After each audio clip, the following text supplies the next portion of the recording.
was in first grade, my parents even dressed me as Salvador Dali for Halloween. Why couldn't I just run a plastic store-bought Tweety Bird suit? I yearned to be normal. I'd have been perfectly happy as a latchkey kid. And yet, my mother was a pianist who stayed home and made me 3 gourmet meals a day.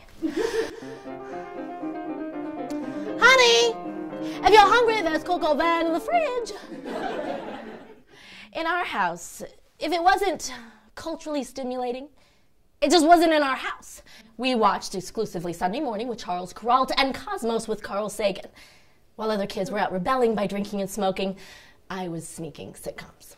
In lieu of bedtime stories, because we all know how base they can be, she used to read to me out of the dictionary. Aardvark. Noun. A burrowing mammal of southern Africa, having a stocky, hairy body and a tubular snout. Raising me to be articulate was not enough. I was to be multilingual as well. For a while, she banned English from the dinner table, insisting I learn Spanish, as she and my dad had during their Peace Corps days in Colombia.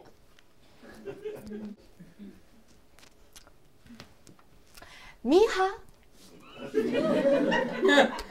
¿puede pasar la sal, por favor? La sal. The salt, Naomi. I protested the ban by heading up a hunger strike. She eventually caved, figuring it wasn't worth the risk of me developing an eating disorder. So she failed to make me a linguist. How about an activist? When I told her about how I'd heard on the playground President Reagan was planning to blow up the world, she didn't console me. She said to write him, and quick, before he killed us all.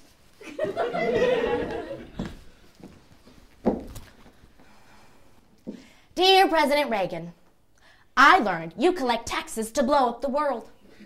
This is not my opinion of how money should be spent. You should go to the Soviet Union and put your fingers like this.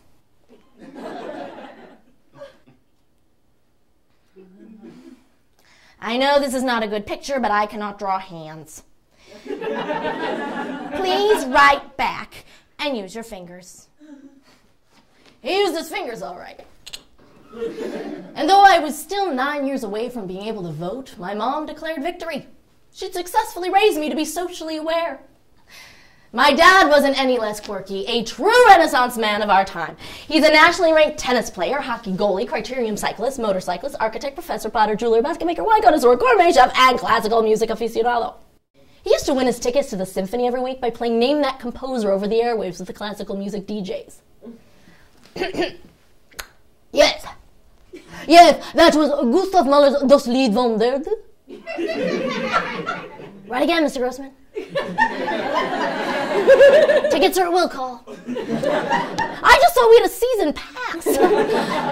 Our speed dial was permanently set at 99.5 kBOD. Heaven forbid there be a fire police emergency. I missed out on what would have been my very first date. Hello? Jane Miller, cute to the max, wants to take me out. Wayne's World?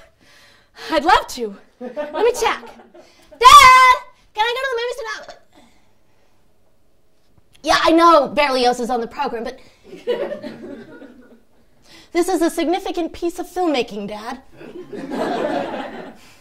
We've heard that opus 1,000,000 times. There'd be other chances. Not. If they only knew. They were starving me with their arugula and deafening me with their poulenc. To think that a home could be so stimulating and so claustrophobic at the very same time. If only Mom had slipped me a snowball or ding-dong in my lunch every now and then. Our dad had tuned in to hear Casey Kasem do the countdown even just once. They'd let me go on that one dumb date with Jay. Maybe I'd have stuck around for the senior barbecue.